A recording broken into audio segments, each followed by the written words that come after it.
Dobrodošli u još jednu epizodu Milenijalca. Moje ime je Stefan Dimitrije Dimić, a vi gledate izbor igara sa retro buvljaka, drugi deo. Pređimo na test, udobno se zavalite i uživajte i vidjet ćemo konačni rezultat.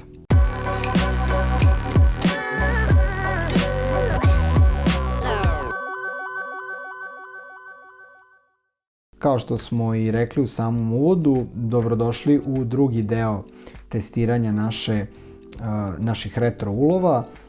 Danas ćemo imati priliku da istestiramo igre koje smo kupili također na prethodnim retro buvljacima. Pred nama je nekih 7 igara koje smo uzeli na najlonu i mi ćemo probati sada da testiramo te igre, odnosno da vidimo da li one rade kao igre iz prvog videa. Prva igra pred nama koju ćemo testirati jeste Deus Ex Human Revolution. Nažalost, ovaj test će se jako brzo završiti, budući da je ovo igra koja je u principu Steam igra i to znači da ukoliko je kod za Steam iskorišćen, ova igra ne može da se instalira. Što se same igre tiče, prilično je fino očuvana, disk je također očuvan, ovdje smo dobili neku malu programsku knjižicu sa reklamicom šta sve može da se nabavi i ovdje smo dakle imali neki sajt Deus Ex na koji se registrujete kao member. Probao sam i ovo, nije moguće ako se igra ne instalira, tako da Deus Ex nažalost nismo mogli da instaliramo, tako da on ostaje kao kolekcionarski primjerak. Sljedeća igra koju smo testirali bila je Max Payne 3. Odlična igra iz Rockstara, nastavak mega ultra popularne i franšize Max Payne. Ne treba dužiti, baš sam pre jedno mjesec dana prešao drugi deo, skinuo sam ga sa Steama. Tako da u pitanju je Max Payne 3, odlična pucačina kao i svaki Max Payne. Što se same igre tiče, igra je bila prilično teška kada sam je uzeo i otvorio, jel? I unutra sam našao 3 diska, ovdje se nešto malo kao izlepilo. Unutra sam našao 3 diska koji su kao instalacioni diskovi i igra se pokrene, radi, međutim naišao sam dok sam je instalirao na neku grešku u zvuku, odnosno neki zvučni fajl nije bio dobar i igru sam prosto, jel tako, nisam instalirao, nisam uspio da instaliram, negde pred kraj instalacije je stala, tako da ona ide kao neispravno, odnosno kao kolekcionarski primjerak. Sljedeća igra koja je testirana bila je Dragon's Dogma Dark Ariser. Igra prilično fino očuvana, ne znam zašto, ali nalazim je često na buvljacima u nemačkoj robi, jako je popularna, mislim da sam je video čak na jednom raidu, na jednom nailonu sam je video u 3 kutije. Igra je kompletno na nemačkom, dakle vidite ovdje su bile te neka podešavanja i te stvari koje su bitne, jel tako, za operativni sistem i šta je sve bitno da se pokrene, i igra je Steam. Dakle, i ovo je bio Steam. Očekivano, sama igra, kada sam pokušao da instaliram, jel, imala je aktivan Steam i nije mi dozvolila da je instaliram, već je bila aktivirana i instalirana, tako da Dragon's Dogma igrica nije uspjela se instalirati ili bila Steam. Sljedeća igra je Call of Duty 1.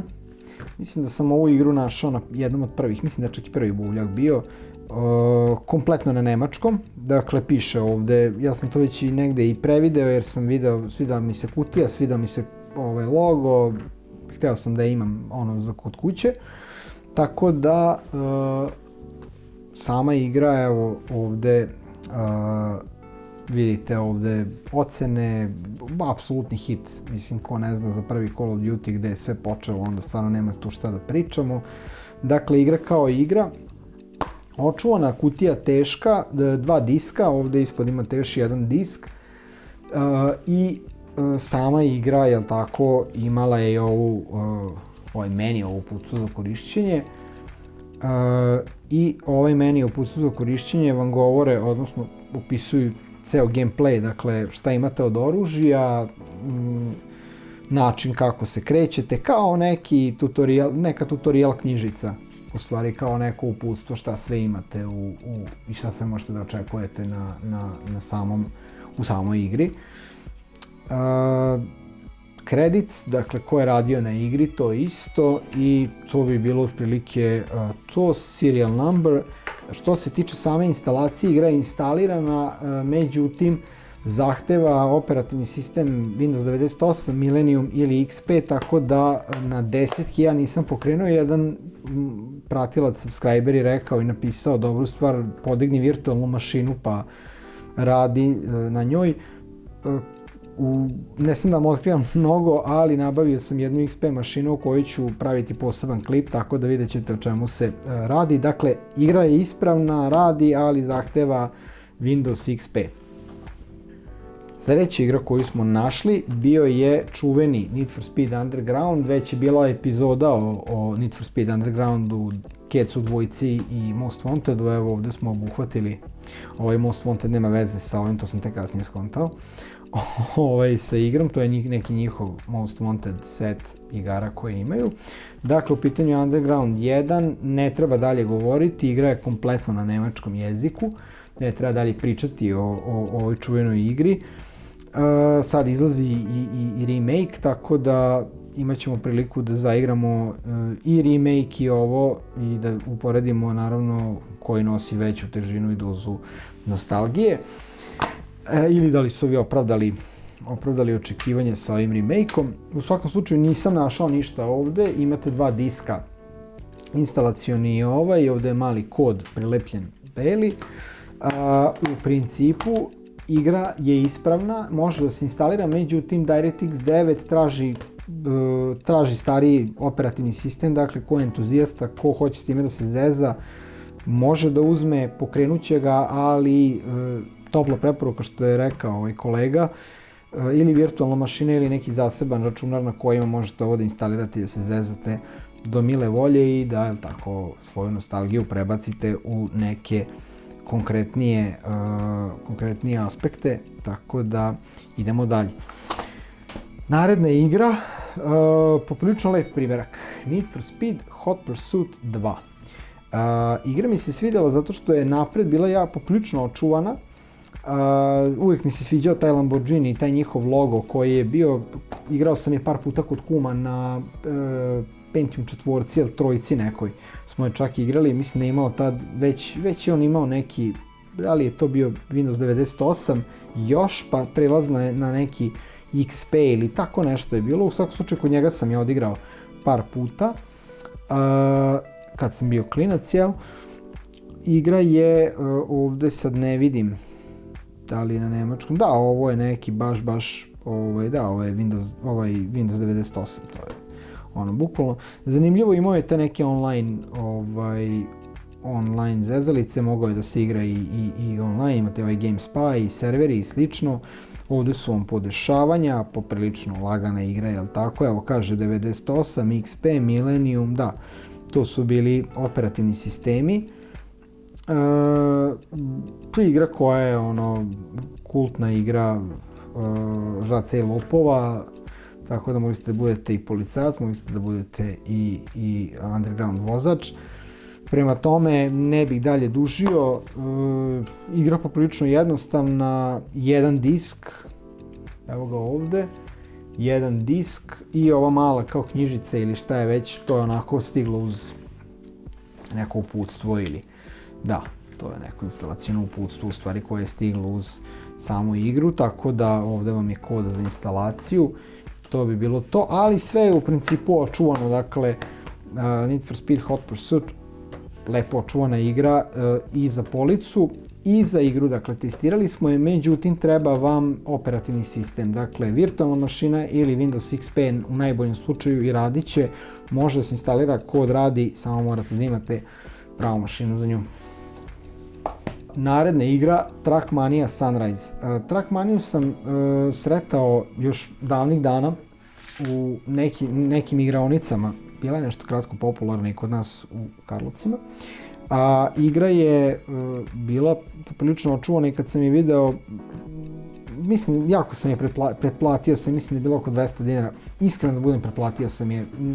Ne znam zašto, ali svidalo mi se da me krene. Mislim da smo tad uzeli i Peter i ja kao da nas krene, pa smo uzeli Need for Speed, Hot Pursuit i ovo kao ajde. Da nas krene kao 3 igre za 600 dinara. Mislim, glupost, ne bih dao više od 100 dinara plafon za nju, ali zanimljiva mi je bila kutija, zanimljiv mi je bio pack. Ko je igrao Trackmaniju zna o čemu se radi, prilično zarazna trkalica. U principu, dakle, disk i ova knjižica koja je bila deo setapa. Ovdje su neke preporuke za Nvidia neka grafička podešavanja kojima možete da dodate neki punch vašoj igri. Ovdje je uputstvo za upotrebu. Mislim, ovo je klasičan kuvar, klasičan meni. Nema ništa sa nekim reklamicama. Nisam ga nešto ni pregledao, ovdje imate kao taj neki artwork kako šta izgleda, kakve su staze, uputstvo za korišćenje i slično. Što se same igre tiče, uspeo sam da je instaliram, međutim, baš mi je konkretno tražila, imala je problem sa grafikom, odnosno verovatno taj Rec 709 ili tako nešto, Rec 709, ja sam totalno prolupao. Imala je problem sa grafičkim driverima i nije mi dala da instaliram, a i nije radila nisu radili u stvari online serveri koja je tražila, ovaj disk traži iz nekog razloga se registrujete i tamo, tako da igra radi, instalira se, ali ne mogu da je pokrenem, mislim da je do Windowsa, ali mislim i da je do online servera, verovatno koji više ne postoje, tako da ja bih rekao da je ovo za policu i kolekciju. To bi bilo sve od mene u ovoj epizodi. Dakle, stekli ste utisak da ne mogu baš sve igre da se instaliraju, da nekima zaista treba ili neki pas kod ili videli ste drugi operativni sistem, tako da više sreće drugi put. Do sljedeće epizode. Pozdrav!